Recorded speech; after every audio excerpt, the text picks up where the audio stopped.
E aí, galera, sejam bem-vindos e bem-vindas a mais um episódio do Café com Med. Hoje, mais um episódio aqui, dando continuidade à nossa parceria com o pessoal do Médico Residente para falar sobre as especialidades médicas, né? Hoje a gente vai falar sobre uma especialidade que acho que cada vez mais vem crescendo, né? Aí, que é a medicina esportiva. E para isso a gente vai contar com o Dr. Rodrigo Salles, ou Dr. Esporte, né?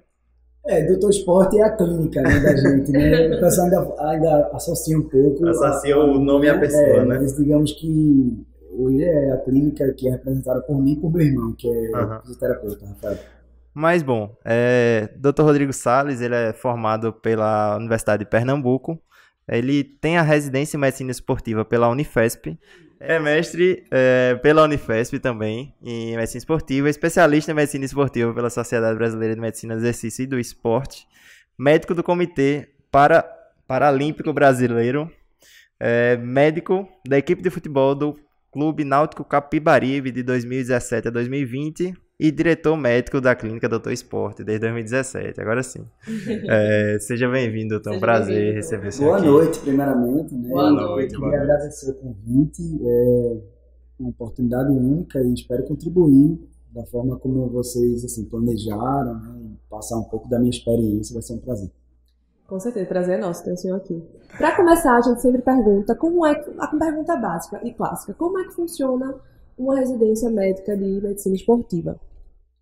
É uma residência de acesso direto, eu acho que isso é uma coisa importante de se dizer, porque as pessoas, além de não conhecer a especialidade, elas não sabem como é o caminho, né? Então, é uma residência de acesso direto, que tem 3 anos de duração, né? Onde no primeiro ano a gente tem de uma maneira mais intensificada a parte clínica, né? Então a gente roda pelo menos 2 meses na emergência geral, então a gente passa por estágios de geriatria, de endócrino, enfim.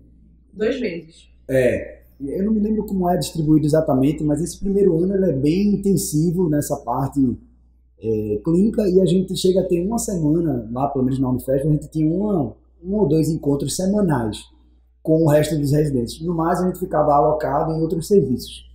Então, é uma residência que depende, no primeiro ano, de você interagir com outros residentes de outras especialidades, que é uma coisa muito importante, essa vivência clínica, porque você vai trabalhar em diferentes ambientes, muitas vezes ambiente de atenção primária, mas que você precisa ser aquele médico que tem um conhecimento bom para poder resolver as diversas situações, como, por exemplo, quando você está viajando com uma equipe, então, quando você é um médico de delegação, você precisa ter conhecimentos amplos, seja, por exemplo, de como tratar uma gastrite, uma pneumonia, uma otite, lesões de pele, enfim.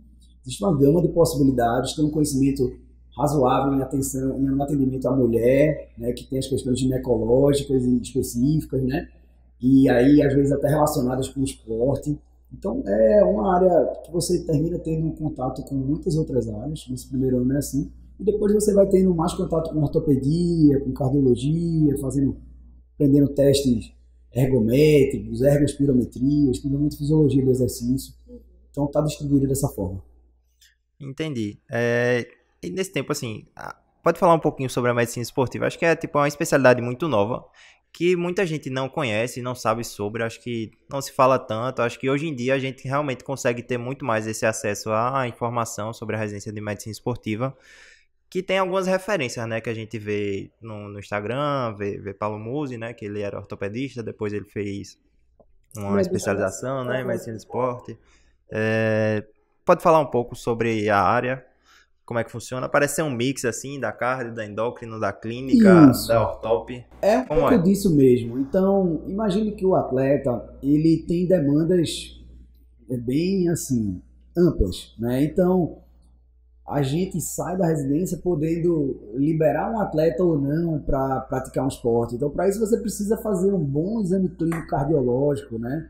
Você precisa entender do exame físico, do que é normal, do que é alterado. Saber interpretar um eletrocardiograma de repouso é básico, né? Saber fazer e interpretar um teste ergométrico, que é quando você vai evidenciar o ritmo cardíaco dentro de uma situação de estresse. Então, você termina tendo um contato com áreas diversas que vão te proporcionar atender essas pessoas de uma forma ok, né? Claro que tem dentro das especialidades uma necessidade de um conhecimento mais específico, muitas vezes, e aí você vai precisar referenciar para outros profissionais especializados naquela área. Mas a ideia do médico do esporte é que você consiga cobrir, sei lá, 80% ou mais da demanda dos praticantes de atividade física. E você pode pegar, inclusive, pessoas sedentárias, mas que têm a intenção de começar. Uhum. Então, as pessoas que têm intenção de começar, o que eles precisam fazer, de testes clínicos, como começar, com que tipo de carga de treino, quais são as restrições individuais de acordo com as doenças que as pessoas têm. Então é muito nesse sentido que a gente estuda, né? Então, claro, tem gente hoje, por exemplo, a minha clínica lá, né, eu dou um enfoque muito grande para atendimento de pessoas com dores e com lesões. Não necessariamente essas pessoas praticam atividade física, inclusive. Elas podem não praticar. Mas o nosso foco principal são os praticantes de atividade física que têm lesões específicas de determinados esportes. Então atendemos muito corredores, muitos jogadores de futebol, às vezes de final de semana, né? Atletas profissionais é mais raro, né? De vez em quando a gente atende. Recentemente, acho que semana passada, passou um atleta lá do Náutico. Outro tempo desse foi um atleta do Retrô. De vez em quando a gente está atendendo alguém de futebol, né? Existe um contato lá até com a diretoria do esporte, da base, se eu não me engano, falou com o meu irmão, para que a gente faça um tipo de parceria. Então, existe essa coisa do futebol profissional e do amador. Talvez o futebol que tenha maior destaque, porque onde tem mais investimento. Sim. Mas o médico do esporte é para todas as modalidades esportivas, né? E para dar esse atendimento que atenda. E aí você vai referenciar diante de um paciente que tem uma necessidade de uma lesão cirúrgica, por exemplo. Então, mas lá na minha clínica tem muito enfoque de dor e lesão e também de performance com o teste cardiopulmonar. Performance e emagrecimento, é o que a gente faz. Mas tem colegas meus que hoje, por exemplo, fazem muito mais a parte cardiológica, por exemplo. E aí tem uma clínica de cardiologia e faz essa parte de avaliações, de testes. Já tem outros colegas que estão trabalhando na área de endócrino, com diabéticos. Então, como é o manejo do diabético, tipo 1, tipo 2, diante do esporte, como é o uso dos diferentes tipos de insulina. Então, tem gente só estudando isso, obesidade, e trazendo para a questão do exercício físico, né? Então, usando a atividade física como forma de tratamento. Então, a gente acredita muito no esporte, na atividade física, e é o que a gente tenta fazer. E assim, falando de forma objetiva, pra gente conseguir lidar com tantas coisas sendo médico do esporte, por quais serviços você passa assim durante a residência? Como é uma rotina do R1, do R2, do R3? O que é que ele faz? Tu chegasse a começar a falar um pouco, mas falando de uma forma mais objetiva, quais seriam esses serviços? Veja, então, são serviços de clínica, né? Então, são ambulatórios, principalmente, ambulatórios, por exemplo, ambulatório de geriatria, né? Então, a gente atende junto com os residentes, passa os casos para os preceptores, entendendo que a medicina do exercício ela é também uma especialidade que vai lidar com o envelhecimento, freando o processo de envelhecimento. O envelhecimento ele vai acontecer para todo mundo, mas para quem pratica atividade física, os efeitos da sarcopenia, por exemplo, são atenuados. Então, é uma grande troca diante do serviço. Mas a geriatria, eu me lembro bem, a endócrino lá na Unifesp é muito forte. A gente passa na dermato. Você fala, pô, dermato, existem as lesões de pele, por exemplo, para quem faz natação, para quem reconhecer o que é uma doença, tipo uma doença que pode ser uma doença autoimune, ou que é uma doença comum, como, por exemplo, o pano branco, entendeu? Que é a ptiríase, né? Então, algumas lesões são comuns na população em geral e vão ser comuns no atleta. O pé do atleta, os diferentes tipos de frieira. O esporte nada mais é do que o clínico do atleta, né? Perfeito, você chegou no ponto. Então, ao invés de você colocar um clínico para lidar com aquelas situações, ele vai lidar tranquilamente com muitas situações, mas ele vai ter muitas dificuldades. Por quê? Porque ele não vai conseguir entender muitas vezes a especificidade do esporte. Então, imagine que quando um atleta do futebol chega com dor no joelho, a primeira coisa que eu pergunto é: você torceu o joelho? Por quê? Porque eu sei que se ele torceu é um tipo de lesão. E se ele não torceu, se ele já vem com aquela dor e ela foi se desenvolvendo aos poucos, é uma dor insidiosa, aquilo já vai para um outro grupo de lesões. Então eu preciso entender do esporte para poder entender quais são os tipos de lesões. Eu preciso entender a linguagem, eu preciso saber me comunicar. Então, por exemplo, o corredor, aí como é que você corre? Não, eu pratico corrida de dia sim, dia não, num pace de 5 minutos o quilômetro, eu faço intervalado, o clínico vai ficar, tipo, o que é isso que ele tá falando, né? O que é que tá acontecendo? Aí, essa comunicação, ela só existe se o médico ele tá inserido no contexto do praticante de atividade física. Então, é muito importante pra gente, por isso a gente tem contato com atletas de diversas modalidades. Eu lembro que lá na residência eu tive contato com bailarinos e bailarinas, eu tive contato com ginastas, eu tive contato com lutadores de MMA.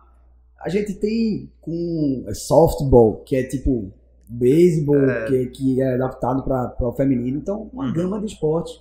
Por quê? Porque pra gente é importante entender as regras do jogo, entender uma série de coisas que pro clínico, se ele não estiver familiarizado, ele não vai conseguir atender de uma forma legal. Mas voltando um pouquinho, doutor Rodrigo, que a gente se dispersou um pouquinho. No primeiro ano, o que é que a gente faz na residência de esporte?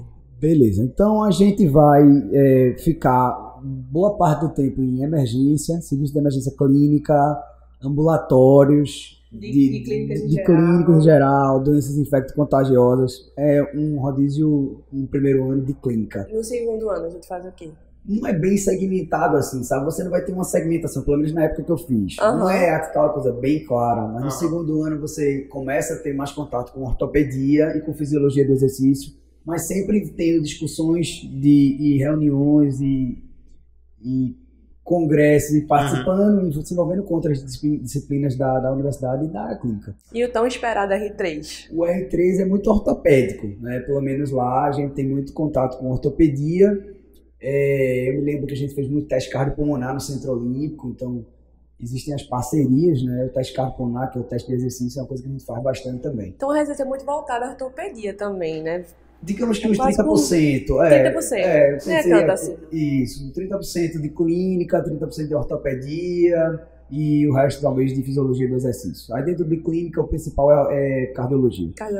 Cardiologia endócrina, talvez. E durante a residência a gente tem estágio em clube? Como é que funciona essa questão? Tem, não no primeiro ano, né? Via de regra não no primeiro ano, mas a residência toda existem as parcerias, né? O Centro Olímpico, por exemplo, é um lugar que depois eu até fui contratado para trabalhar lá. Ele acolhe muito, assim. Então tem os ortopedistas e tem os médicos do exercício. Então a gente passa nesses serviços com esses ex-residentes, por exemplo. Então a gente fica acompanhando a rotina diária desses médicos. Então como é que é a rotina diária? Imagine que o Centro Olímpico tem, sei lá, mais de 1.000 atletas até 18 anos. A maioria não tem profissional, né, mas categoria de base. E aí, esses atletas, eles têm lesões, eles têm intercorrência, eles têm os exames rotineiros, anuais ou semestrais, dependendo de cada atleta. E a gente fica acompanhando esses atendimentos. Então, fica lá para atender, é tipo um plantão onde a gente acompanha esses atendimentos. Né? E funciona a fisioterapia também, onde a gente passa lá na fisioterapia, roda alguns dias que a gente vai nesse estágio, a gente vai para a fisioterapia para entender como é o trabalho do fisioterapeuta. O médico do esporte é um profissional que ele se aproxima muito das outras áreas, né? Existem até alguns profissionais outros que ficam meio enciumados, porque acham que a gente vai, tipo, prescrever treino, então poderia roubar o lugar do educador físico, competir, e, tipo, nada a ver. A gente não vai para dentro de uma academia e falar, tu tem que fazer a série assim, a série essa. O que a gente pode dizer é interagir com esse profissional, dizer, ó, ali é uma grávida, então vamos restringir esse tipo de estímulo. Ali é uma pessoa que tem um problema na coluna, que tem tal histórico, que tem tal cirurgia. Então a gente restringe, conversa sempre tentando alinhar o que a pessoa não pode fazer e aí fica a critério do educador físico. A mesma coisa o fisioterapeuta. A gente não vai lá para a fisioterapia dizer o que a pessoa vai fazer, o protocolo que vai seguir, não. Mas a gente precisa dar um diagnóstico, precisa estimar o tempo que aquela pessoa vai ficar afastada, né?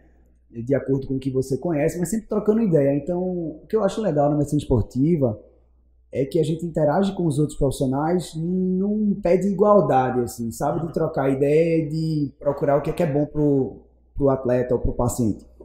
Às vezes a gente vê na área médica uma situação onde o médico se coloca um pouquinho assim, como se fosse mais inteligente, tivesse mais conhecimento. Né? Hierarquia, como se tivesse uma hierarquia. Nos diversos ambientes que eu trabalhei, eu pude trabalhar de uma forma bem tranquila, porque multidisciplinar mesmo. E isso foi uma coisa muito boa, porque eu consegui trazer isso para a clínica da gente. Então imagine que eu não mando um recado para o fisioterapeuta, eu vou lá, abro a porta, ou eu mando uma mensagem e falo, ó, para atender tal paciente, está no prontuário, mas eu queria dar detalhes. É isso, é aquilo outro, então, sobre o paciente. E eu cobro que as pessoas, os físicos, também me deem esse feedback. Como está evoluindo, se está fugindo do normal, se está demorando muito. Então é uma coisa que a gente está sempre pensando o que é que pode ser feito para o atleta, e a gente agregou também, e é uma das coisas da medicina esportiva que são bem legais, exames complementares, né? Como, por exemplo, a termografia, que é um exame que mapeia calor para entender como é que as articulações e os tendões estão funcionando, a análise de movimentos 3D, que é o exame biomecânico. São exames ricos, então, o teste cardiopulmonar. Então, a gente pode usar muita tecnologia em favor, não substituindo o nosso exame e a nossa história clínica, mas contribuindo. E como é que foi esse processo de escolha? Porque quando tu fez medicina esportiva, não tinha tanta informação, né? Como é que tu chegou a essa decisão? Por que medicina esportiva? Se formou em 2012. Eu acho que se hoje a especialidade é nova, na época, então... Pois é. Então, era tudo mato, né? Peço um pouco de desculpa, assim, em relação aos detalhes da residência aqui. Eu fiz o primeiro ano em 2013, né? A gente já tá em 2022, então já tem... verdade. Um tempo que eu fiz o primeiro ano da residência e assim, as coisas estão bem dinâmicas. Eu posso até me equivocar falando que é de um jeito e hoje ser de outro, porque aí muda, né? Muda. Então a residência, se eu não me engano, é de 2008 a primeira turma. Então eu entro em 2013, é uma residência bem recente, né? E que mudou de quando eu fiz, mudou muito para quando eu era em 2008. E com certeza deve estar diferente. Porque a notícia que eu tenho lá é que hoje a coordenação da residência já é realizada por médicos do esporte, formados lá. E na época não era? Na época não era, era um ambulatório ou outro, por exemplo, do Ricardo Eide, né, que é o Perni que a gente chama lá, ele conduzia um ambulatório de concussão, ele fazia um ambulatório só para avaliar a concussão. Então, né, concussão cerebral é uma coisa bem importante, bem interessante, que é bem específica do método do exercício no esporte, né? Mas, então as coisas tem poucos ambulatórios de ex-residente. E tu sempre quis medicina do esporte? Não, aí que tá, eu tava conversando um pouco antes, né, com o Esdras, até o 5º ano eu ia fazer cardiologia ou ortopedia. Aí ortopedia, depois que eu rodei, eu vi que não era muito a minha área cirúrgica, né, então na prática a gente tem que definir se a gente quer uma área cirúrgica ou não. Eu falei, não é uma área cirúrgica, né. Não quero viver em bloco, não quero ter essa dinâmica de acordar cedo e ir para um bloco. Chegou a entrar em ortopedia, não? Não cheguei a entrar, não. Mas eu fiz o rodízio opcional, né? Eu rodei opcional ortopedia, eu lembro que eu fiz anestesia opcional também, eu curtia, de certa forma. Mas depois quando eu vi, eu vou viver de plantão, velho, aquele negócio, né, de 24 horas, 36 horas investidas. Falei, não, também não é a minha. Eu gostava da área clínica e, por outro lado, eu não gostava de doente crônico. Sim. Então eu comecei a ficar sem opção. Pô, eu vou pra cardio, mas a cardio é doente crônico. Então até o 5º ano era cardiologia. Eu sempre achei massa, assim, que a cardiologia, o exame físico, né, a história, os exames físicos são bem objetivos e a intervenção é você ver o paciente melhorar. A dificuldade no SUS é que você enxuga muito gelo, porque aquela coisa da adesão, do remédio ruim, etc. Né? O paciente que come comida com sal, termina não ficando bom. Mas eu gostava, ainda gosto muito de cardiologia. Sempre tive um quezinho pela cardiologia. Mas a decisão foi num rodízio de pediatria, que eu estava no Barão, a preceptora mandou a gente estudar obesidade, sedentarismo na infância. E aí eu fui pra casa e detonei, assim, estudei pra caramba, eu vi aquilo, saí totalmente do script, mas eu falei, nossa, eu gosto muito do exercício físico e eu tô vendo que tem essa coisa da medicina e tal, porque pra mim era uma coisa do educador físico apenas. Aí essa preceptora me abriu os olhos, não me recordo o nome dela, minha cabeça também é horrível, mas assim, eu devo a medicina esportiva, eu fazer medicina esportiva, eu devo a essa pessoa, essa médica que ela falou, tem residência lá, procura, vai atrás, que de repente é a tua. Eu falei, vou fazer isso. E aí, um ano depois eu fiz a prova aí. E eu queria tanto, né, a residência que eu me lembro que eu fui algumas vezes a São Paulo fazer as etapas, né? Não era num dia só, eram várias etapas, vários dias. E a segunda etapa da USP caiu no dia da minha formatura. Tipo assim, a prova de residência, a entrevista era no domingo e o baile era no sábado. Ai, meu Deus. Aí eu fiz, me ferrei, velho. Deu ruim. Deu ruim, no caso, pra formatura, né? porque eu tava decidido. E eu lembro que eu tinha deixado a minha pasta com o meu currículo, eu ao invés de deixar com a equipe lá, com os preceptores, eu levei. E aí depois eu falei, nossa, eu trouxe meu currículo, como é que eles vão analisar meu currículo se eu trouxe? Aí eu fiquei desesperado, né? Aí eu tentei entrar em contato com um dos preceptores pela rede social e falei, tô desesperado que eu tô com meu currículo, como é que vocês vão analisar meu currículo? Se tá comigo, ele fica tranquilo, velho, vai dar certo, fica tranquilo que a gente vai se ver. Aí falou uma coisa meio vaga, eu fiz, se a gente vai se ver, eu vou passar, será? Né? E eu não tinha ideia. E eu tinha que fazer a prova da USP ainda. Se eu tivesse a certeza, eu não teria ido, eu acho, pra prova da USP. Mas aí eu não tinha, né? Aí eu fui, perdi a festa, meu pai fez um totem. Oh. Eles foram? A família foi? Todo mundo, pô, já tava tudo pago. Já tava tudo pago, você não tem ideia, pô. Aí tudo que pago, resenha. os uísques comprados, tudo. Eu falei, pai, vai lá e se diverte, velho. E aí a galera tomou uma grande e... Ai, que pena. E meu pai, depois ele falou, rapaz, tinha muita menina que passava lá no teu tote, tinha uns que dava beijo em tu, tinha uns que te chutavam, tipo assim, aquele jogo que a gente arruma, né, na faculdade. E aí foi engraçado, porque aí meus amigos me protegiam, ó, não vai bater nele não.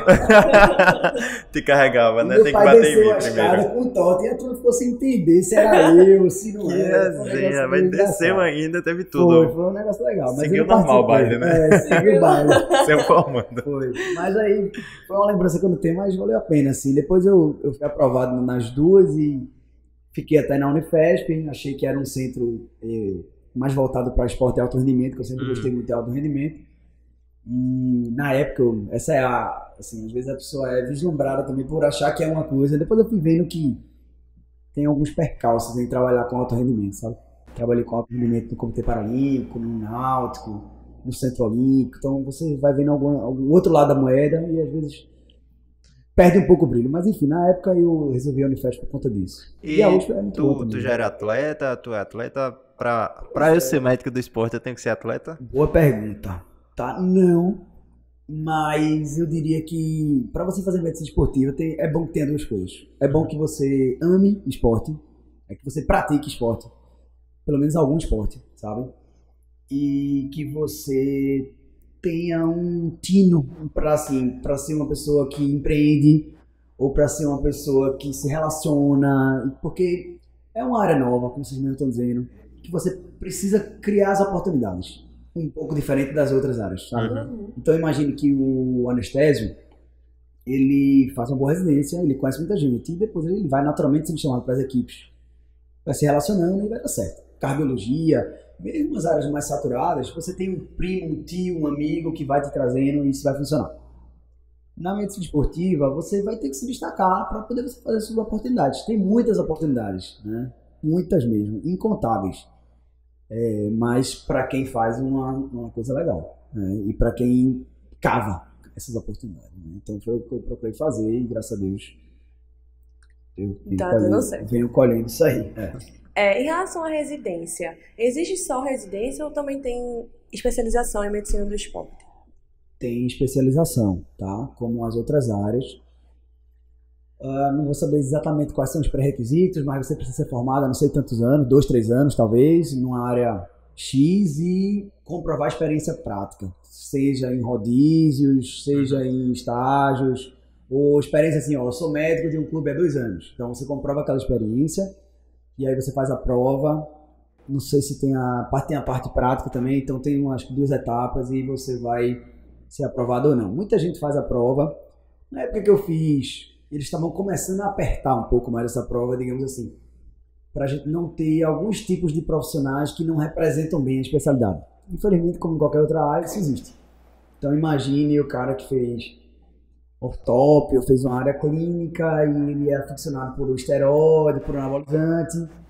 Então ele às vezes vai usar o título que ele tem de especialista na sociedade para atrair pessoas para fazer uma coisa que não é uma coisa legal do ponto de vista ético mesmo. E enfim, isso a gente não quer na área, sabe? Então é importante que separe isso aí. Então a especialidade, quando a gente fala, ela não é uma especialidade nova. Até um erro falar, porque ela já tem há 30, 40 anos como uma especialidade reconhecida. Aqui em Pernambuco tem pessoas bem antigas que que fizeram uma especialização numa época que nem prova tinha. Tipo assim, você era tipo um consenso. Você trabalha tanto tempo num clube, então você é médico do esporte e a galera dava o título. Era assim.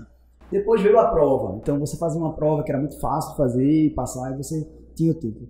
E a coisa está sendo assim, direcionada para um caminho onde a gente precisa apertar mesmo para poder filtrar.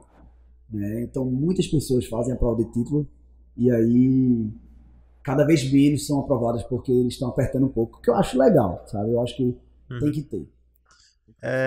E quando a gente fala em residência médica, a gente sempre pensa em subespecialidade, né? O clínico geralmente faz clínica, mas já pensando em endócrino, em cardio, enfim. Na medicina esportiva já existe essas subespecialidades assim? Como é que tá essa questão? Veja, a subespecialidade que a gente vê, clássica, é o R3 de ortopedia. Ele terminou a residência de ortopedia e ele vai fazer um R4, tá? Esse R4, ele é em traumatologia esportiva, vamos dizer assim, né? Então ele vai aprender as nuances das cirurgias e dos procedimentos diante de pessoas que são atletas. Então tem algumas especificidades, o tempo de retorno precisa ser mais rápido, né? A cirurgia precisa ficar perfeita. Então essas nuances técnicas do ortopedista em relação ao R4. O R4 da gente, até quando eu saí da residência, ele não era uma coisa bem assim, estruturada ainda, sabe? Ele não estava muito bem estruturado, mas ele existe, né? Ele existe e deve ter sido aperfeiçoado. Que é o quê? Pô, você fez 3 anos, mas você gosta, sei lá, de endócrino, você quer praticar aquilo ali, você quer atuar naquela área, você vai passar um ano convivendo com as pessoas da endócrino. Então lá na faculdade isso é possível de uma maneira antes menos formal, e eu acredito que hoje de uma maneira mais formal mesmo, o R4, por exemplo, na área da endócrino, ou na área da fisiologia, ou na área da cardiologia esportiva, entendeu? Então ainda não existe subespecialidades, assim, que a gente consiga, vou fazer uma subindigestiva, vamos supor, em cirurgia geral. Não existe isso Não de uma maneira formal, não, sabe? Como uma residência. Mas de uma maneira mais informal, assim. Quais são as áreas que a gente consegue, as áreas de atuação médica, do médico do esporte? Eu diria essa parte ortopédica, que são tipo relacionada com dor, com lesão, né? E os procedimentos que a gente faz, sejam infiltrações, seja tratamento com onda de choque, que a gente tem lá na clínica, tratamento muito bom, não invasivo, né? E então, a parte esse tratamento com onda de choque é o médico do esporte que também pode fazer. Isso. Que eu vejo mais o pessoal da fisioterapia, né, se não me engano. Veja, não, o fisioterapeuta ele usa muito o TENS, né, como recurso de reabilitação, né, o TENS, o laser. A onda de choque, existe ainda uma grande discussão. Porque, por ser uma terapia, o conselho médico acha que deveria ser feito por médicos. Já o fisioterapeuta, o entendimento do conselho de fisioterapia é que poderia ser usado pela fisioterapia por ser um método físico muito parecido com os que já é praticado, né? O consenso que eu acho legal e que tem sido adotado o fisioterapeuta pode lançar mão daquele recurso terapêutico, mesmo sem estar na terapia, mas, portanto, que tenha um diagnóstico médico. Então, acho que isso é o que tem sido praticado. O fisioterapeuta, até onde eu sei, pode fazer onda de choque, mas entenda que é um procedimento que exige um investimento um pouco mais alto, porque o equipamento é um pouco mais alto, existe um bom conhecimento técnico, existe a Sociedade Brasileira de Terapia para Onda de Choque, então existe uma série de coisas que dão respaldo para a pessoa fazer o tratamento com onda de choque. Mas o fisioterapeuta pode fazer, contanto que tenha um diagnóstico. É importante o diagnóstico, muitas vezes com um exame de imagem para confirmar a lesão, né? Então, até por questões médico-legais. Tá. Então, ortopedia, né? Que cardiologia, é uma área, cardiologia, endócrino. Aí a cardiologia seria mais lidar com as cardiopatias de pacientes muito mais a questão dos check-ups, das nuances. Por exemplo, na cardiologia a gente tem o coração do atleta, que é um tipo de adaptação do coração ao exercício físico. Então, até certo ponto, essa adaptação que ocorre, por exemplo, a bradicardia, a pressão arterial baixa e alguns tipos de arritmia, elas são fisiológicas e benignas, mas até certo ponto. Depois, isso pode virar uma doença.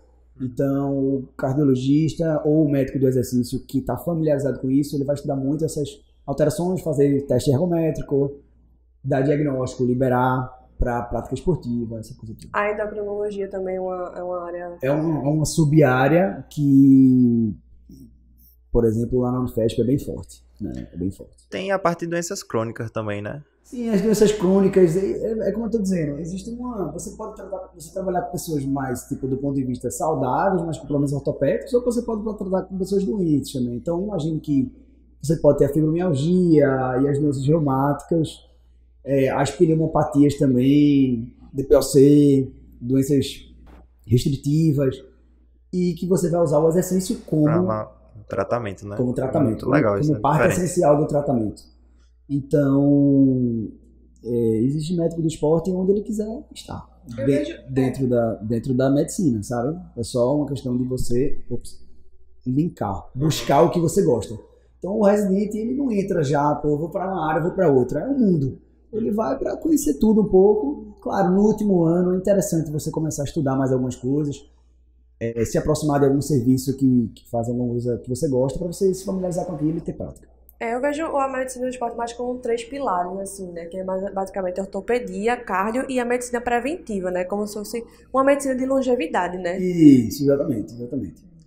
E falando um pouquinho mais da residência, só pra gente entender, como era a rotina da residência? Chegava lá 7 horas da manhã, saía de que horas? Era de segunda a sexta? Tinha plantão extra, além? Como é que funcionava, assim? Só pra gente ter uma ideia e... Tá. A medicina do esporte, a galera até brinca que tipo assim, é leve, sabe? Não é uma residência pesada. O rodízio mais pesado é o da emergência clínica, onde a gente se submete ao esquema de plantão. Uhum. Então vai chegar às 7 horas da manhã, muitas vezes vai ficar com o almoço um pouco atropelado, porque tem uma série de coisas pra você resolver, e você vai entrar pra noite e vai embora quando termina suas pendências. Às vezes, não raro, a gente ia embora 9 horas, 10 horas da noite.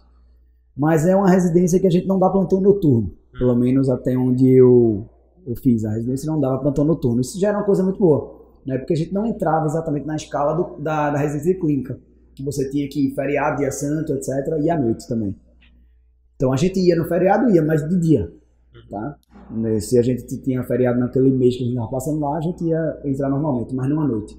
Então é uma residência que é muito pesada nessa hora, assim. Mas no mais, sei lá, a gente faz 40 horas talvez, no máximo. 30, 40 horas. Um regime ambulatorial, né? Ambulatorial, perfeito. Ambulatorial. Entendi. Bem leve mesmo. Tranquilo, 30 horas. Aí, ponto para medicina esportiva. Ponto para medicina esportiva. Não, veja, do ponto de vista de qualidade de vida, enquanto você está na residência, acho difícil ter uma que seja melhor do que a medicina esportiva. Com certeza.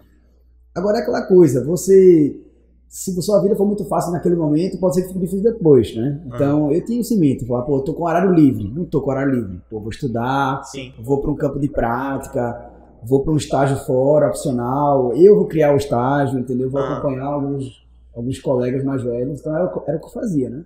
Você tem que acabar correndo muito atrás, né? Porque eu acho que é uma área que não tem tanto conhecimento disponível, acho que você tem que correr muito atrás das oportunidades, né? Exatamente. Então imagine, você vai lá para um rodízio de geriatria, por exemplo. É top lá, mas lá é o rodízio de geriatria. Então você vai entender como é que o geriatra atende. E você vai pegar aquela prática deles e o conhecimento teórico que eles têm, as discussões de caso que rolam, e você vai incorporar na sua prática clínica. Então até hoje eu me lembro de várias coisas da conduta da época. Então, mas se você chega lá no rodízio e fala, nossa, um monte de velho chato, por exemplo, eu quero saber disso e tal, você não vai aprender nada. Se você não vai aprender nada, você vai ter aquela dificuldade mais pra frente quando você pegar um atleta mais idoso. Exatamente, né? Então, a residência quem faz é você. Pode ser fácil ou pode ser difícil, né? E, enfim. Aí, basicamente, pra saber, tu chegava às 7 horas da manhã, 8, 9... A maioria dos rodízios chega às 7h30, 8 horas. E largavam às 3 horas da tarde. É porque é ambulatorial e largavam às 3 horas da tarde, pode-se dizer assim. É um rodízio bom. Porque é ambulatório como funciona o ambulatório em qualquer outro lugar, né? Acho que vale a pena tu passar mais um ano estudando. Passar mais um ano estudando, vamos poder passar. A residência de anestésia vai ser mais difícil, com certeza. Sem dúvida. E falando mais da tua rotina, assim, pessoal, tá. Qual história te marcou mais durante a residência, esses 3 anos de residência? Pode ser boa, ruim ou pode ser as duas? Caraca, o que me marcou muito lá na residência, assim, a gente é bem recebido, sabe? Principalmente na Unifesp é um lugar bem acolhedor. Então, sei lá, uns 50% do pessoal que vai lá para fazer residência deve ser do Nordeste. Então, isso é legal. Porque às vezes você chega num lugar, e em São Paulo rola um pouco disso, principalmente na capital, do certo preconceito, o que é que o cara veio fazer aqui, tá, essas coisas rolam. No interior é mais ameno, tá? No interior o pessoal Manaus. O pessoal E 50% é nordestino. e 50% é nordestino, tamo em a casa. galera de Minas chega junto, muita gente de Minas, o pessoal é muito gente boa. Então isso foi uma coisa bem legal. Na minha residência em si, tinha muita gente de São Paulo, capital, e talvez eu tenha tido um pouco de dificuldade com meus colegas, muito por ser um cara meio, digamos assim, imagina, eu saí daqui de Recife, eu abri mão de um monte de coisa, família, amigos e tal, e fui lá. Então eu não queria fazer graça, digamos assim. Então eu era um residente muito sério. São Paulo me fez ficar um pouco mais sério do que eu já era, tipo. Então, a residência em si me marcou um pouco isso, assim. Talvez eu levei muito a sério e aí, às vezes, a gente cria algumas situações com os colegas como se a gente, sei lá, quisesse aparecer ou quisesse, sabe, ser melhor. Essa é uma cascadura que você cria, né? Isso Uma foi- carapaça, assim. Isso foi importante. Eu tive que criar algumas carapaças como um mecanismo de adaptação e sobrevivência. Não tinha família lá, não tinha. Então a gente precisa passar por algumas situações, mas isso me trouxe crescimento pessoal e eu acho que o profissional que eu sou hoje é muito em função desse período. Mas isso me marcou um pouco. Já entrando no âmbito médico-paciente, alguma história com algum paciente que te marcou? Algum atleta, não Algum sei, né? atleta? Alguma coisa. Que tu lembra? Cara, Nossa. tem um assim que não sai na minha cabeça. nesse São muitas histórias, né? Pode rapaz? ser pós-residência também, né? São na muitas fase de trabalho. histórias, assim. Por exemplo, quando eu cheguei em 2017 aqui, a gente começou do zero, né? Rafa já tinha um consultório com a clientela de paciente de fisioterapia, mas eu agora não sabia o que era. Então, O que é médico do o que esporte? é do esporte? Eu tinha uma parte de termografia, a galera nunca tinha nem visto, ouvido falar, nem visto. Então, esse trabalho de formiguinha foi um trabalho, assim, legal, mas que a gente precisa, às vezes você chega de São Paulo, eu cheguei de São Paulo com mestrado, tendo trabalhado no Comitê Paralímpico, tendo uma bagagem, tendo feito a Copa do Mundo em São Paulo, enfim, mas cheguei aqui e tive que engolir um pouquinho e fazer, não, peraí, ninguém me conhece, ninguém sabe nem o que é, deixa eu mostrar meu valor, mas vai ter que ser aos poucos. Mas já em 2017 eu fui contratado para o Náutico, pro profissional. O primeiro paciente que eu atendi lá, ele tinha uma dor abdominal há umas 2 ou 3 semanas e era uma coisa muito esquisita.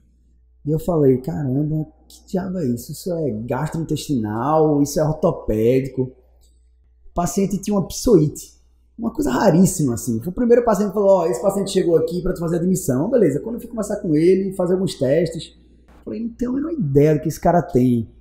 E ele tinha feito um psoite com abscesso, tinha feito, assim, uma história bem esquisita, mas no final precisou fazer antibiótico e tal. Então, é uma das histórias que me marcou, porque... Como foi que chegaram esse nesse paciente diagnóstico?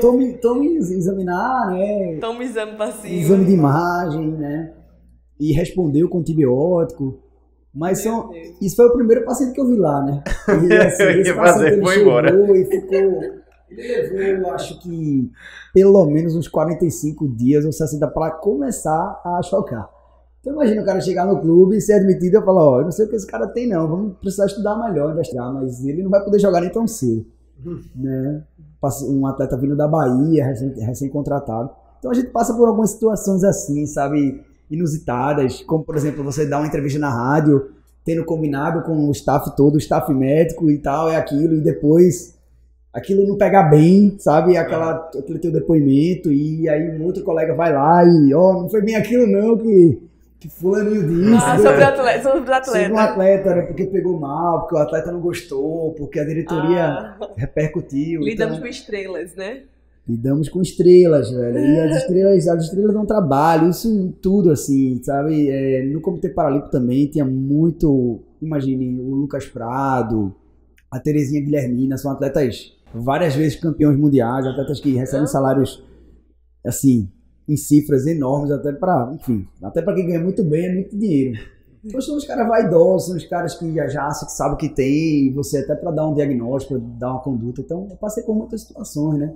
Mas sempre tentando ser o mais profissional possível, o mais sério possível, para poder passar uma serenidade e uma segurança que precisa, né, na área da gente.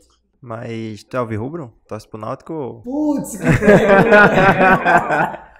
olha só, essa é uma pergunta capciosa, hein? Que vai que era o agente inimigo, né? Trabalhando lá. De forma, pois Brincando, de forma alguma.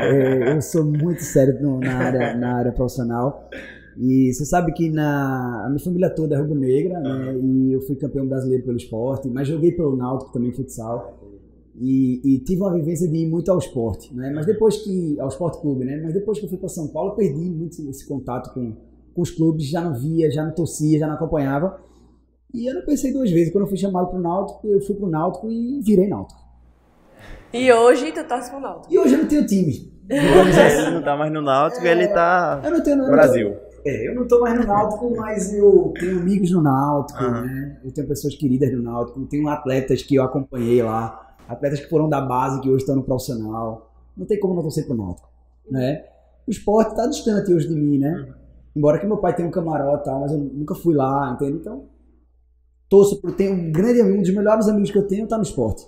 É médico do esporte, tem outros amigos lá no clube, e no Santa a mesma coisa. Então hoje eu torço para que os times daqui fiquem bem, que com certeza. o Santinha sair da Série D, enfim. Eu tô bem assim, pra todos como todo, eu tô bem assim hoje, eu não tenho time hoje. É verdade. E em relação ao mercado de trabalho, quais áreas de atuação? O que é que eu posso trabalhar? Existe plantão, é médico do esporte, eu posso trabalhar no clube, enfim, quais são as opções de trabalho, né, assim, que você sai da residência? Pois é, a gente tem que entender o seguinte, que o médico do esporte, ele não vai trabalhar num hospital, tá? A não ser que o hospital tenha um centro de medicina esportiva. Eu até fui convidado para ir para o Português, tentar fazer esse movimento de criar um centro de medicina esportiva lá, é uma ideia já antiga de muitos grupos lá dentro, mas terminou que não tinha uma proposta exatamente concreta, enfim.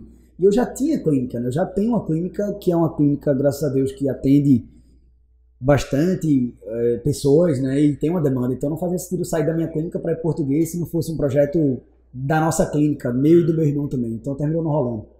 Mas a gente tem que entender que o médico do esporte, ele não vai para o hospital, tá? Ele não vai ter, a não ser que ele queira trabalhar como clínico lá, né? Então não tendo um hospital, a gente tem que pensar os outros cenários. Os outros cenários são clínicas e clubes, tá? Basicamente isso. Clínicas, clubes ou eventos esportivos, né? Então lá em São Paulo dá para viver fazendo eventos esportivos dos mais diversos. Karatê, luta, Fórmula 1, motovelocidade. Dá pra viver disso. Dá pra viver disso, de fazer evento. Todo dia é um evento esportivo. Isso. E aí, tipo, são jobs ou são plantões, né? Jobs.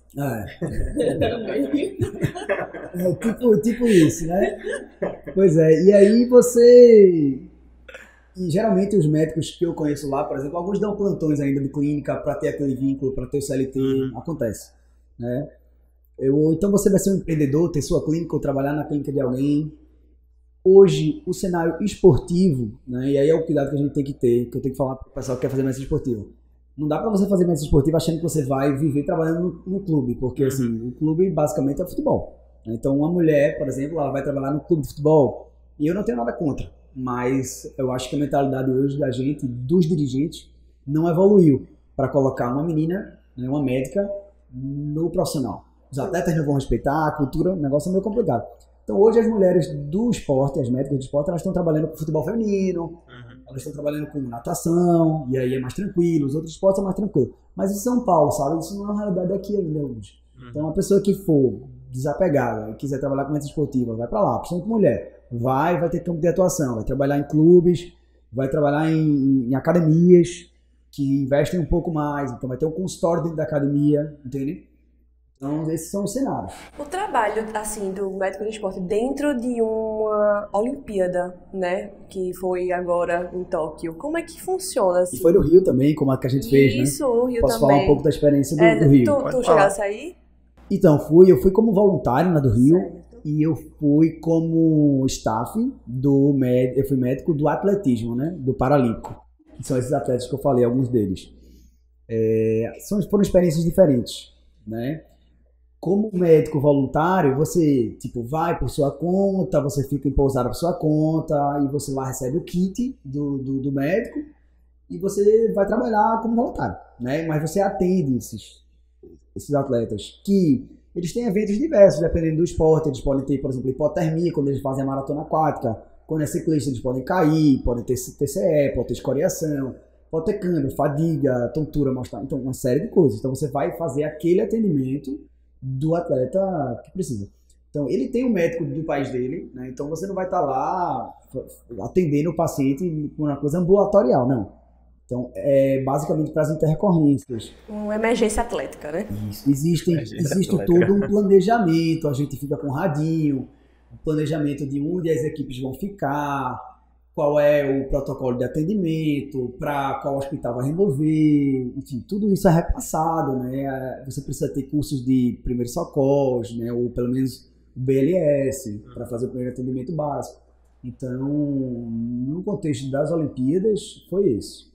Como médico voluntário, que foi uma experiência muito bacana. Eu fiquei responsável pela área dos esportes, digamos assim, outdoor, né? Então teve marcha atlética, teve ciclismo, os diferentes tipos de ciclismo, e teve não contrarrelógio, né? De rua, e teve a maratona aquática, que a Poliana Okimoto estava lá, foi medalhista, a gente estava lá na hora, assim, como a gente estava ajudando a cobrir.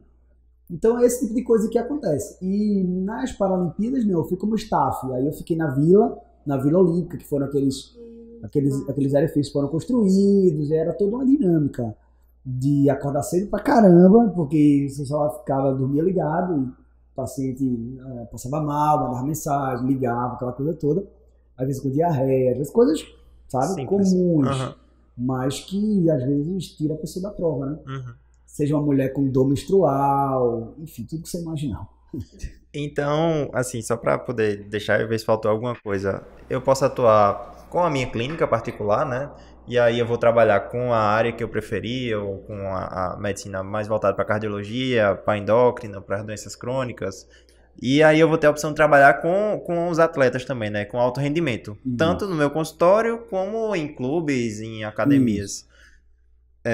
Existem os procedimentos, né? Também tu comentasse. Diversos. Existem os diversos procedimentos. Você pode comentar alguns procedimentos? Como eu falei, você pode fazer infiltração, você pode fazer um curso de ultrassom à parte, onde você vai levar o seu ultrassom para a beira de campo. Onde, o atleta machucou, tá. Você, no intervalo, ele pode sair, se ele poder substituir e voltar, você pode fazer um exame clínico, mais um exame com ultrassom, por exemplo, para confirmar ou não tem uma lesão. Entendi. Então, tem diversas coisas que você pode fazer. Você pode fazer punção guiada por ultrassom. No estágio que eu fiz na Califórnia, lá em Stanford, eu vi isso de perto. Então, lá são os médicos do exercício do esporte que fazem. E isso é uma tendência para aqui no Brasil também, vários médicos fazendo esses cursos de ultrassom para poder fazer esses procedimentos, tanto diagnóstico quanto de terapia, né? Para punção, para infiltração, né? Onda de choque, né? Enfim, existem diversos. Acupuntura, tem médico do esporte que está fazendo muito assim, essa parte de acupuntura, porque tem uma relação muito legal também com a melhora do desempenho, combate de dor crônica. É um mundo, gente. Vocês têm que entender que a medicina do esporte é uma clínica, sabe? Mas você vai cuidar de pessoas que praticam atividade física.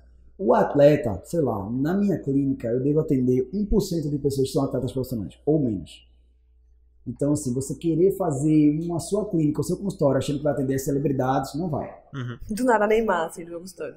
Não vai. A gente chegou a entender algumas pessoas importantes no cenário esportivo.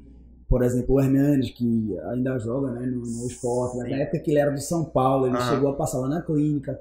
A gente fez um protocolo de avaliações, de testes. Ele achou super legal, coisa que ele nunca tinha feito, que até surpreendeu a gente. Então, você vai acompanhar e vai atender atleta de alto rendimento, mas não é o seu dia a dia. Então, falando mais do dia a dia, como é o dia a dia? Atender pessoas que praticam atividade física, atender pessoas que têm dores, que têm problemas relacionados com a prática esportiva, né?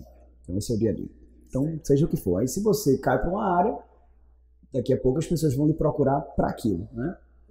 E agora falando de um tema, acho que é polêmico, né? Vocês prepararam? Todos os episódios que a gente gravou sempre foi um tema polêmico. Pô, já teve a pergunta polêmica, qual time? Eu trabalhei no nada, mais polêmico do que isso, meu. A gente quer saber agora quais os maiores babados de bastidor, brincadeira. Os atletas. Quero saber as fofocas internas. Veja bem se eu posso dizer um negócio desse. Não. A gente quer saber, assim... É uma fofoca fofoca do senhor que a gente quer saber. Quanto que ganha um médico do esporte?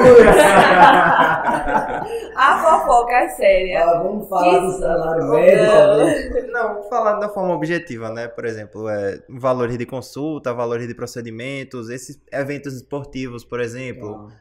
Quanto é que eu posso ganhar fazendo um evento esportivo desse, assim. E se quiser dar uma média geral também, né? Beleza, vamos lá. Então, você é contratado geralmente para fazer um plantão, e aí, dependendo do evento, né? Então, se é o dia todo, você vai ganhar em torno de 800, R$1.000 o dia. Um evento Lá em esportivo. São Paulo era assim, Aí, se é um evento de poucas horas, de 4 horas, de 5 horas, às vezes é metade disso, tipo meio plantão, sabe? Vai depender do esquema, mas muito nisso, assim. Então, é um plantão parecido com o plantão de um clínico, né? Mas é bem mais tranquilo, né? Bem mais tranquilo. Assim, embora que você tenha que estar preparado para o que Preparado deve para tudo, mas... Com todo o planejamento, sabendo que tem uma equipe treinada, sabendo da tua rota, né? Pô, se acontecer um acidente, o que é que faz? Quem atende? Quem resgata? Quem você aciona?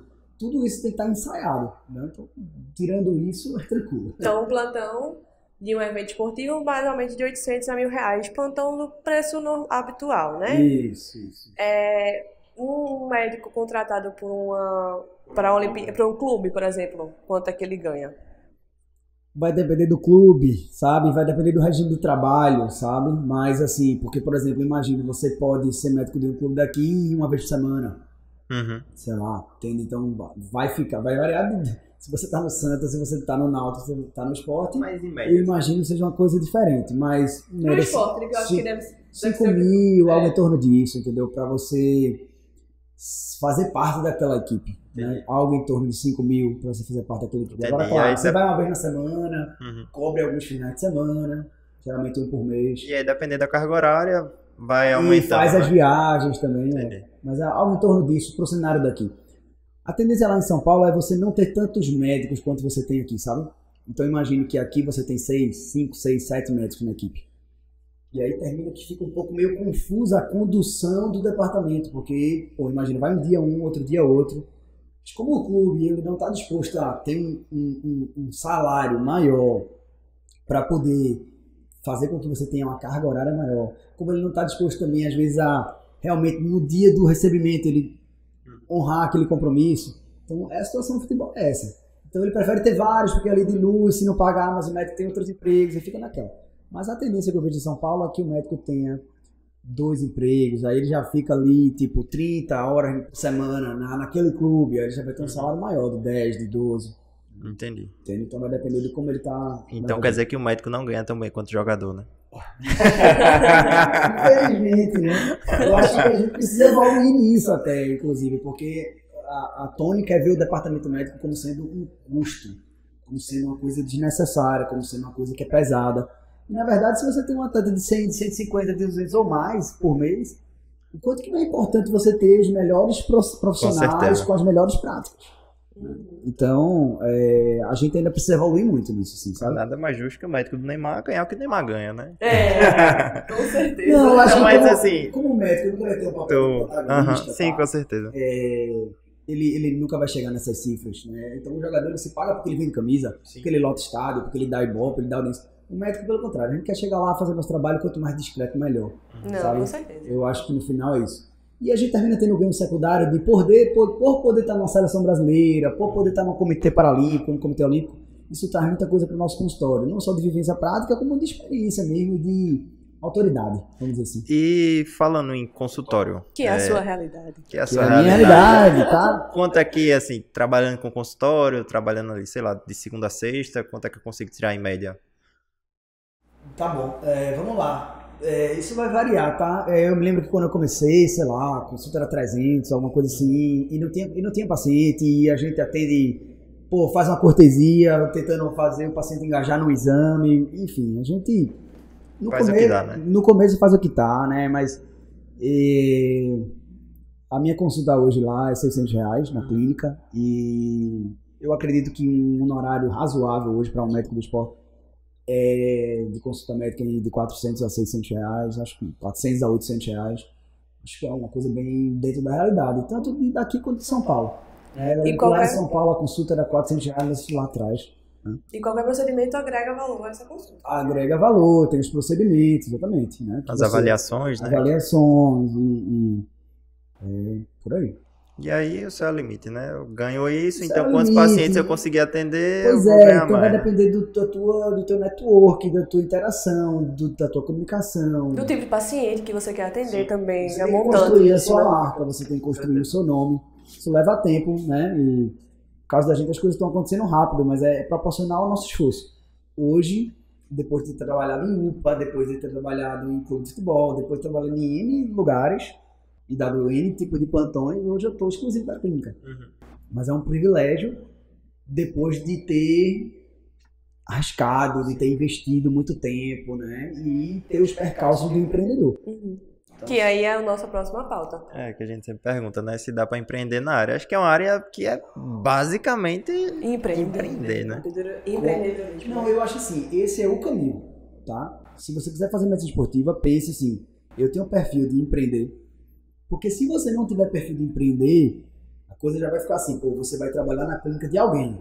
Se você vai trabalhar na clínica de alguém, já é, tipo assim, o cara precisa, a clínica precisa pagar você e precisa ter lucro. Né? É o objetivo de todo negócio, né?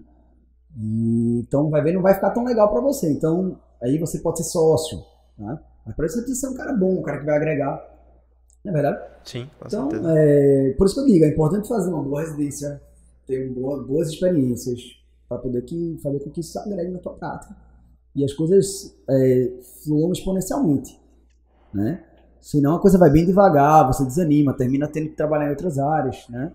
Que é o que a gente não quer. Sim, com certeza. Né? Então, eu acho que eu sou um privilegiado porque eu vivo de medicina esportiva, a clínica está indo bem, obrigado, e assim, estou bem realizado, sabe? Profissionalmente, pessoalmente também. O empreender, então, fora a clínica, eu vejo, inclusive, alguns profissionais da área do esporte abrindo academias, centros de esportes, também tem essa parte, né? Isso, com certeza. Por exemplo, são tantas ideias. Uma das ideias até de um amigo que eu tenho, que é o Fittipaldi, que fez medicina esportiva, fez no IANSP, depois voltou. Antes ele foi médico do Santos Futebol Clube, né, profissional. Uma das ideias dele é ter uma academia especial com um maquinário diferente e ter educadores físicos que são fisioterapeutas ou fisioterapeutas conduzindo essas pessoas. Porque imagina que quando a pessoa tem restrições ortopédicas, ela não pode ir para academia e treinar, que nem as outras pessoas, que ela vai piorar, ela vai ter dor. Então, que tal se tem um acompanhamento do médico do exercício um pouco mais de perto e ter um profissional mais vinculado em qualidade de vida, em longevidade, do que realmente performance. Então, nesse sentido, é bom. Eu acho que é uma das áreas mais legais, na verdade. A gente vê até alguns profissionais, né, que eles têm um consultório dentro de uma academia, né? Eles trabalham com isso. Isso. E aí são diferentes esporte, formatos. Né? Quando a gente começou o Doutor Esporte, a gente era um consultório, era uma sala de 12 metros quadrados, talvez. Uma sala onde eu atendia, meu irmão atendia também, e era dentro da academia. O que era legal é que essa academia, ela não era uma academia comum, ela já era uma academia com uma galera mais velha, então, um pessoal mais voltado para a qualidade de vida, para a longevidade. Então isso era bom. Então, porque as pessoas que estavam lá, elas tinham uma sintonia com a nossa filosofia.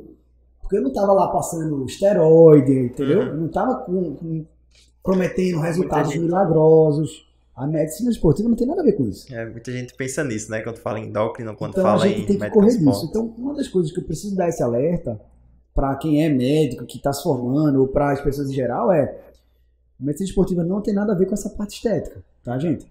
E a gente precisa ter um cuidado quando a gente for procurar um profissional que se diz médico do esporte, a primeira coisa, entrar no Conselho Federal, entrar no Conselho Regional, e ver se aquela pessoa está habilitada para atender naquela área. Porque se ela não está, ela não pode se dizer profissional naquela área, ela não pode atender também. E é o que mais tem. Médico do esporte tem pra caramba. Por quê? Porque hoje virou moda. Sim. Virou moda. Quer dizer, ninguém quer passar pelo processo de fazer residência, ou ter experiência prática e fazer a prova de título e ser aprovado. Ninguém quer passar por esse processo. E quer botar no Instagram lá, lindo, maravilhoso, aí a pessoa compra seguidores, roubou, sei lá o que for, tem 100 mil seguidores. Não, isso tem muito, né? Então a pessoa tem 100 mil seguidores. Não vou falar nomes aqui, pelo amor de Deus, mas Tem muitos assim. Os mais famosos, se você for atrás, eles não são médicos de esporte. Aí vai dizer que é nutrologia, vai dizer que é isso. Até a nutrologia também, que é uma puta área bacana, uma puta área séria, que hoje qualquer pessoa que se forma vai fazer um curso ali à distância e depois vai dizer que é nutrólogo. Pelo amor de Deus. Nutrologia vai muito mais além. E, por sinal, a nutrologia esportiva dá 15% da formação do nutrólogo. 15% ou menos. O curso da ABRAM, que é a Associação Brasileira, é dificílimo. Muito poucas pessoas são aprovadas. Então a gente tem hoje pseudo-médicos do esporte, entende? Dizendo que são nutrólogos, que são médicos esportivos, que é isso, que é ortomolecular, que até onde eu sei não é nem reconhecido como especialidade. Temos que ter cuidado, sabe? Eu acho que às vezes é uma área que você vai cobrar 1.000, 1.200 numa consulta, colocar aminoácido na veia da turma, como eu já vi, um protocolo que eu nunca vi na vida, e vai ganhar uma grana. Mas tá, qual é o teu propósito enquanto médico? Qual é o teu propósito enquanto médico? Quantas pessoas não vão ter câncer, não vão ter problemas diversos por essas iatrogenias, né? E eu já pego no consultório a consequência dessas pessoas, desses médicos, tá? Irresponsáveis, até criminosos, por que não? Que estão fazendo condutas que não tem nenhum respaldo, né? Procedimento que não tem nenhum tipo de validação. Publicado na revista X, sabe-se lá qual método, metodologia. Então a gente tem que ter cuidado, porque as pessoas chegam lá com problemas importantes de fertilidade, às vezes com um eixo hormonal totalmente distorcido, alterado, que nem um endócrino consegue consertar, que o nutrólogo, né, não posso nem falar que é nutrólogo, mas essas pessoas que se dizem nutrólogo, fazem procedimentos que depois eles não conseguem fazer a pessoa ciclar e voltar ao normal. E aí, quem resolve? Eu falo, eu não sei resolver isso não. Vai procurar um endócrino e tal, mas eles também não vão conseguir resolver. O principal problema hoje hormonal é iatrogênico. Então a gente tem que ter esse cuidado. Então esse é um alerta que eu dou. Então se você quer fazer medicina esportiva para fazer isso, não faça não. Que você vai ser discriminado, não vai ter espaço e realmente vai manchar o nome da especialidade, que não tem nada a ver com isso, né? Indo para a última pergunta. A gente sempre pergunta também nos nossos convidados, mas não é polêmico não, pode ficar mais tranquilo. Já ficou tenso. Já fecha de novo.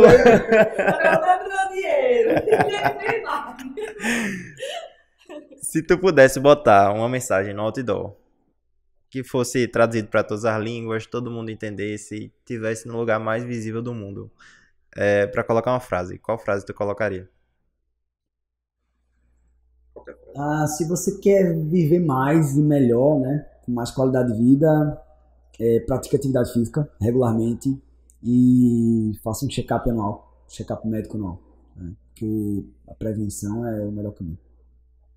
É isso aí. É a medicina da longevidade, meu filho. Exatamente, né? A longevidade de verdade. Longevidade de verdade.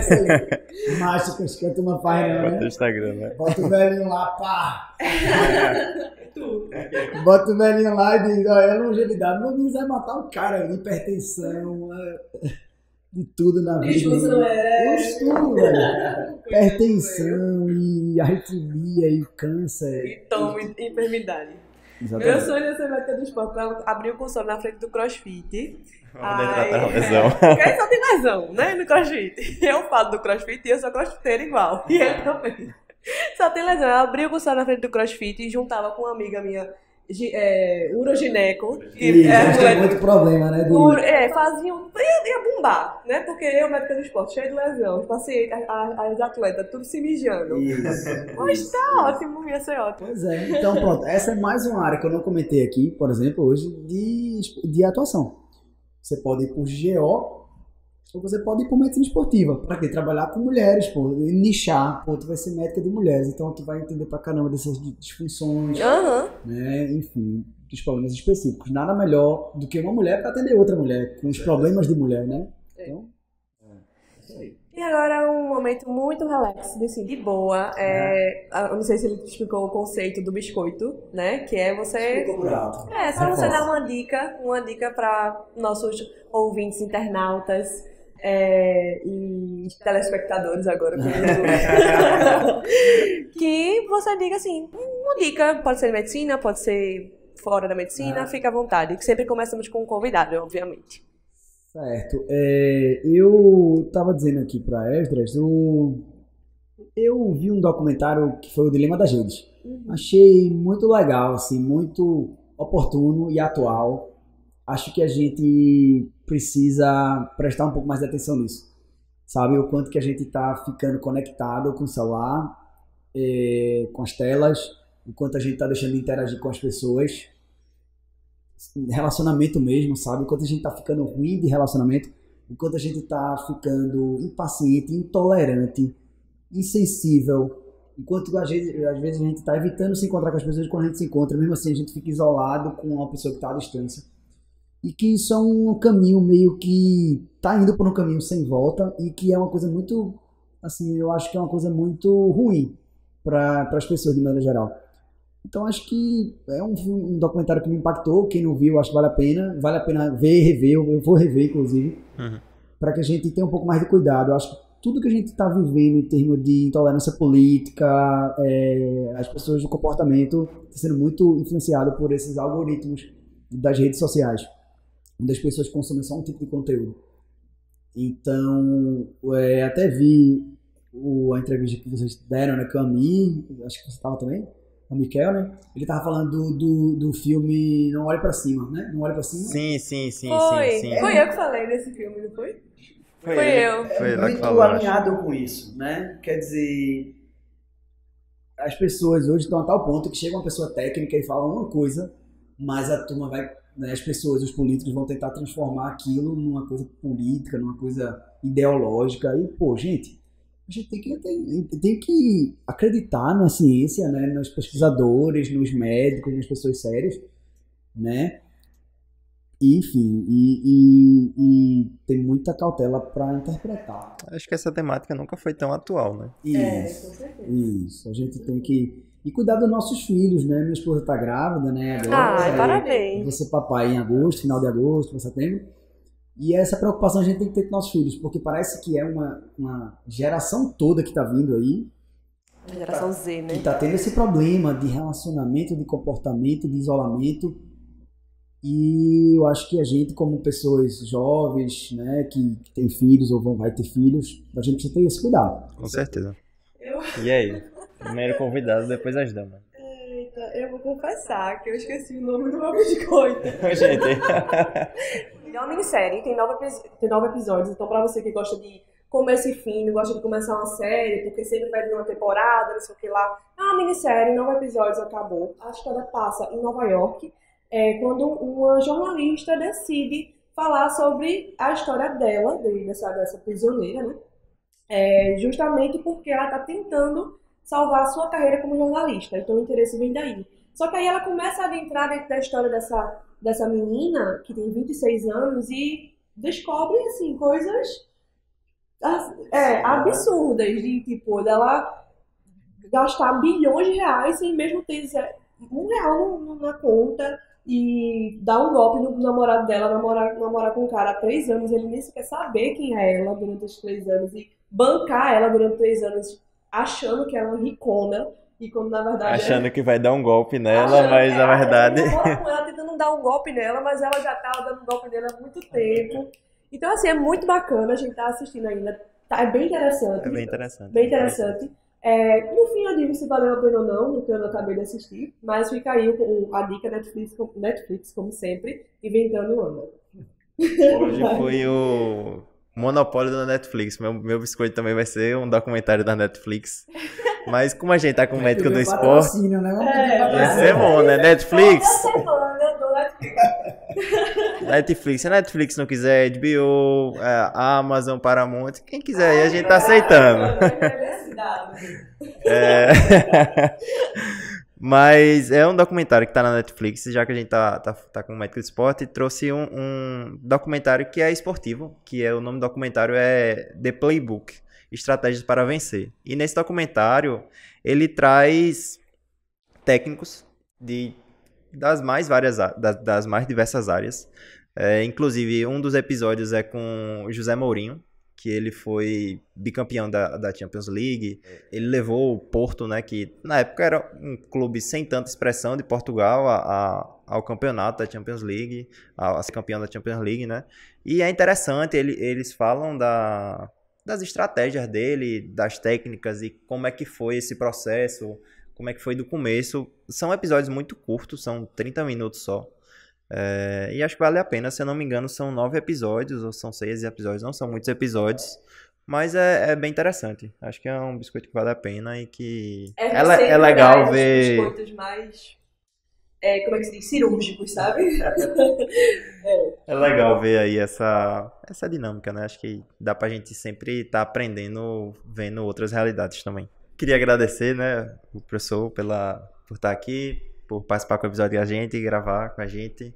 Gostaria de dizer mais alguma coisa? Onde é que a gente encontra nas redes sociais? Se eu quiser me consultar com o Dr. Esporte, com o Dr. Rodrigo, na clínica, como é? Maravilha. Faça aí teu biscoito. Certo. Um merchan.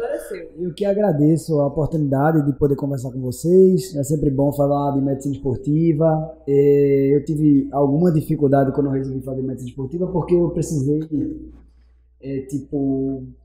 digamos assim, abrir um caminho que ainda estava virgem, né? Eu fui meio que me atirando e eu acredito que eu tenha sido o primeiro que foi e voltou com a residência de medicina esportiva, e eu queria passar essa vivência, né? Então, estimular as pessoas que querem fazer a área. É uma área que tem muito campo de atuação, que é muito precária, e se as pessoas forem comprometidas, elas vão ter espaço, né? Uma área que é realmente muito legal de trabalhar, que é um trabalho que nem parece trabalho. Hoje eu saio de 8h30 da manhã de casa, volto 8h30 da noite em média, e obviamente que eu fico cansado do ponto de vista físico, mas é gratificante. Eu queria que mais pessoas também tivessem isso, né? Na área, escolhendo a área correta. Então isso é mais agradecer. O Instagram da gente, a gente passou por algum problema lá com a página, e agora o Instagram é um Instagram novo, tem poucos seguidores, mas segue lá, o conteúdo é de muito boa qualidade. Chama @clínica Dr. Esporte, né? BR Esporte. E lá tem o telefone, tem o contato da gente, quem quiser pode entrar em contato comigo através do Instagram, tranquilamente. Então sigam lá, né? A Clínica Exato. Dr. Esporte. Exatamente, a gente tá precisando de seguidores agora. Mas, exato. Curte lá o conteúdo, segue a gente e qualquer coisa é só chamar. Não esqueça de curtir. Não esqueça de curtir esse vídeo, agradecer o pessoal aí sempre, né, da parceria, o pessoal da produção. Valeu. E não esqueça de curtir o vídeo, de ativar as notificações. Se você tá no Spotify, tá no Deezer, tá nas plataformas de podcast, tem algum lugar que você vai seguir, que você vai curtir, que você vai avaliar 5 estrelas. Então faz tudo que tem pra fazer aí. Faça.